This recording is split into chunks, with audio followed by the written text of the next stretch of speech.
ओम शांति। 8 जुलाई 2026। आज के अनमोल मधुर महावाक्य। आज बाबा ने कहा, मीठे बच्चे, इस सभा में बाहर मुखी बनकर नहीं बैठना है, बाप की याद में रहना है। मित्र, संबंधी अथवा धंधे आदि को याद करने से वायुमंडल में विघ्न पड़ता है। प्रश्न, तुम बच्चों के रूहानी ड्रिल की विशेषता क्या है जिसे मनुष्य नहीं कर सकते? उत्तर, तुम्हारी रूहानी ड्रिल बुद्धि की है। उसकी विशेषता यही है जो तुम आशिक बन अपने माशूक को याद करते हो। इसका ही इशारा गीता में भी आया है, मन मना भव। परंतु मनुष्य अपने माशूक परमात्मा को जानते ही नहीं तो ड्रिल कैसे कर सकेंगे? वे तो एक दो को जिस्मानी ड्रिल सिखलाते हैं।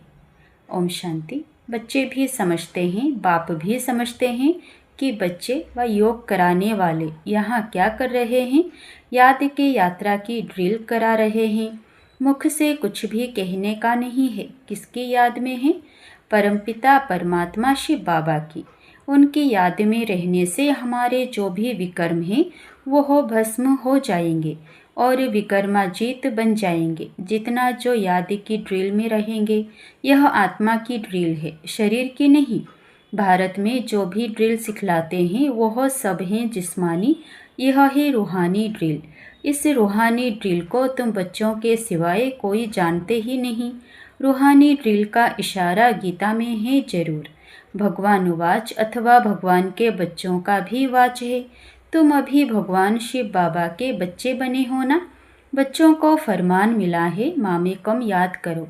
बाप भी ड्रिल सिखलाते हैं, बच्चे भी यही ड्रिल सिखलाते हैं। कल्प पहले भी बाप ने यही कहा था कि मुझ बाप को याद करो। इसमें घड़ी घड़ी कहने की दरकार नहीं है, परंतु कहना पड़ता है। यहाँ बैठे कोई अपने मित्र संबंधियों धंधे आदि को याद करते रहते हैं तो वायुमंडल में विघ्न डालते हैं।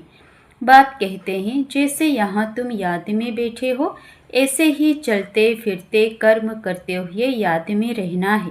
जैसे आशिक माशूक एक दो को याद करते हैं, उन्हों की याद है जिस्मानी, तुम्हारी है रूहानी याद।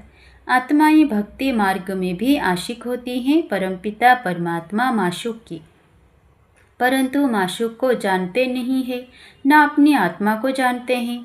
माशूक बाप आया हुआ है। भक्ति मार्ग से लेकर आत्माएं आशिक बनी हैं। यह है ही आत्माओं और परमात्मा की बात। बाप बच्चों को सम्मुख कहते हैं, तुम आशिक मुझ माशूक को याद करते हो कि बाबा आओ, हमको आकर दुख से लिबरेट करो और अपने साथ शांति धाम में ले चलो। तुम जानते हो अब इस दुखधाम मृत्यु लोक का विनाश होना है। अमर लोक जिंदाबाद, मृत्यु लोक मुर्दाबाद। तुम अभी ब्राह्मण बच्चे बने हो, तुम्हारे में भी नंबरवार पुरुषार्थ अनुसार हैं। तुम बच्चों को पूरा निश्चय होना चाहिए कि हम अब नरकवासी से स्वर्गवासी 21 जन्म लिए बनते हैं। कोई मरता है तो कहते हैं स्वर्गवासी हुआ, परंतु कितने समय के लिए स्वर्गवासी हुआ यह कोई भी नहीं जानते हैं। अब तुम पुरुषार्थ कर रहे हो स्वर्गवासी बनने के लिए। यह कौन निश्चय कराते हैं? वह है गीता का भगवान, परंतु वह तो एक ही निराकार होता है। मनुष्य समझते हैं निराकार तो निराकार ही है। वह कैसे यहाँ आकर सिखाएंगे?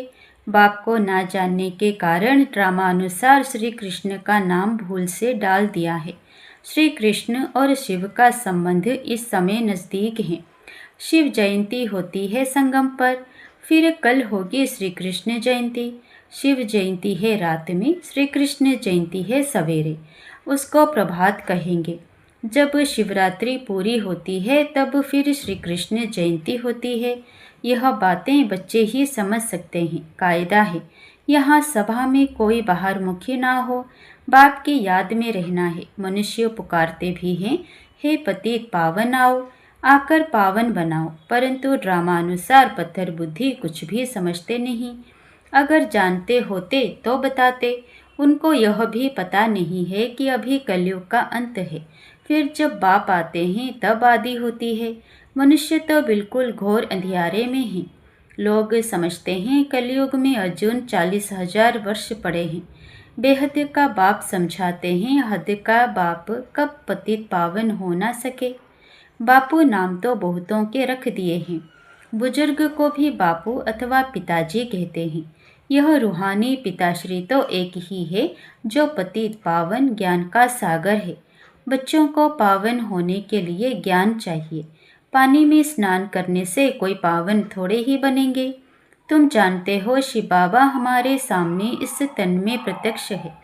ब्रह्मा द्वारा ब्राह्मणों को राजयोग सिखा रहे हैं। वह तो कह देते हैं भगवान वाच अर्जुन प्रति, ब्राह्मणों का नाम निशान नहीं है। गाया जाता है ब्रह्मा द्वारा स्थापना, विष्णु द्वारा पालना। स्थापना तो ब्रह्मा द्वारा ही करेंगे, ना कि विष्णु द्वारा, न शंकर द्वारा। तुम बच्चों को यह समझानी अब मिली है।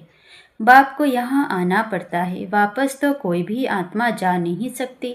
जो भी आते हैं उनको सतो रजो तमो से पास करना ही है।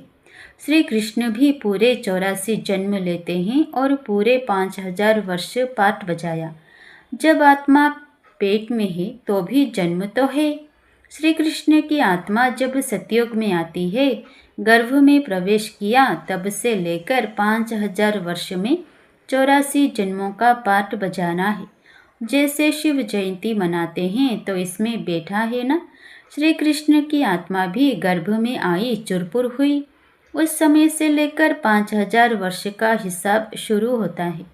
अगर कम जास्ती हो तो फिर 5000 वर्ष में कम हो जाए।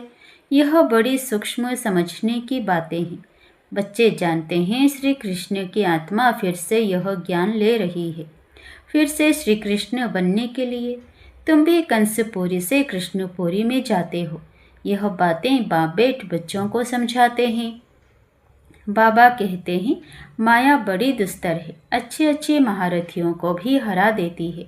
ज्ञान लेते लेते कहाँ ग्रहचारी बैठ जाती है। आश्चर्यवत हमारा बनंती कथनती, ओहो माया फिर भी भागंती हो जाते हैं। कमाई में ग्रहचारी बैठ जाती है। राहु का ग्रहण सबको लगा हुआ है। अभी तुम्हारे पर बृहस्पति की दशा बैठी है, फिर चलते चलते कोई पर राहु का ग्रहण बैठ जाता है। तब कहते हैं महान कमबख्त, इस दुनिया में देखना हो तो यहाँ देखो। तुम्हारी आत्मा कहती है हम बाप से सदा सुख का वर्षा ले रहे हैं।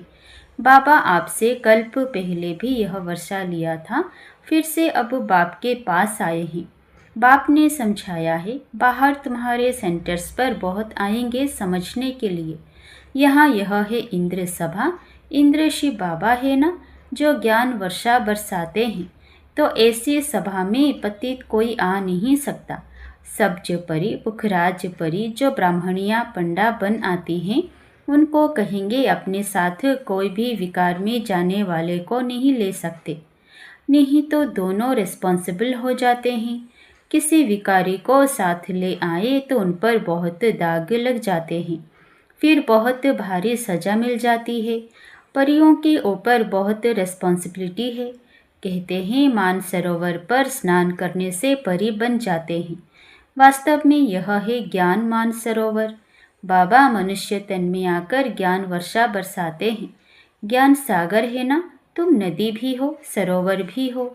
ज्ञान सागर इसमें बैठे बच्चों को लायक बनाते हैं स्वर्ग में जाने के लिए। स्वर्ग में है श्री लक्ष्मी नारायण का राज्य। यह है प्रवृत्ति मार्ग का एम ऑब्जेक्ट। कहते हैं हम दोनों ज्ञान चिता पर बैठ लक्ष्मी नारायण बनने वाले हैं। ऊंच पद पाना है ना। आधा कल्प आत्माएं तड़पती रहती हैं, बाबा आओ, आकर हमको राजयोग सिखलाए, पावन बनाओ।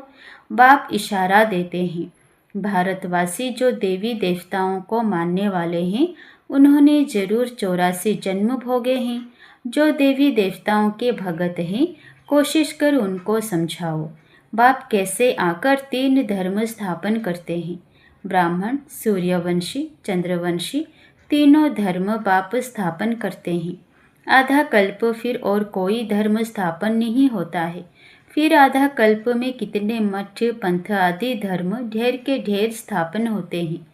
कहाँ आधा कल्प में एक धर्म, सो भी संगम युग पर भविष्य के लिए राजधानी स्थापन करते हैं। वह सब पुरानी दुनिया में ही अपना धर्म स्थापन करते हैं। यहाँ बाप आधा कल्प के लिए एक धर्म की स्थापना करते हैं। कोई और में पावर नहीं। बाप तुमको अपना बनाकर सूर्यवंशी चंद्रवंशी घराना स्थापन कर बाकी सबका विनाश करा देते हैं। सभी आत्माएं शांति में चली जाती हैं। तुम सुख में आते हो, उस समय दुख कोई है नहीं। जो गॉड को याद करे, यह ज्ञान भी तुम्हारी बुद्धि में है। तुम जानते हो बाप जो ज्ञान का सागर है वो हो नॉलेज दे रहे हैं। सागर तो एक ही है। तुम अपने को सागर नहीं कहलाएंगे, तुम उनके मददगार बनते हो, इसलिए तुम्हारा नाम ही ज्ञान गंगाएं। बाकी वह है पानी की नदियाँ। बाप कहते हैं मुझे सागर के तुम बच्चे कामचिता पर बैठ जल मरे हो, अर्थात पतित बन पड़े हो। अब फिर मुझे याद करने से ही तुम पावन बनेंगे। यह सृष्टि का चक्र 5000 वर्ष का है। यह भी किसी को पता नहीं है। सृष्टि का चक्र पूरे 4 भाग में है। 4 युग है ना। यह संगम युग है कल्याणकारी। कुंभ कहते हैं ना, कुंभ कहा जाता है मेले को। नदी आकर सागर से मिलती है, आत्मा आकर परमात्मा से मिलती है, इसको कुंभ कहते हैं। आत्मा और परमात्मा का मेला भी तुम देखते हो। तुम आपस में मिलते हो, सेमिनार करते हो, इसको कुंभ नहीं कहेंगे। सागर तो अपनी जगह पर बैठे हैं, इस तन में है ना। जहाँ इनका तन वहाँ ज्ञान का सागर है। बाकी तुम आपस में ज्ञान गंगाएं मिलती हो। नदियाँ छोटी बड़ी तो होती है ना, वहाँ स्नान करने जाते हैं। गंगा जमुना सरस्वती आदि तो हैं ही। दिल्ली जमुना का कंठा है स्वर्ग। दिल्ली के लिए कहते हैं परिस्तान था जब लक्ष्मी नारायण का राज्य था। ऐसे नहीं कि श्री कृष्ण का राज्य था, राधे कृष्ण युगल हों तब राज्य कर सके। अब तुम बच्चे कितने खुशी में हो।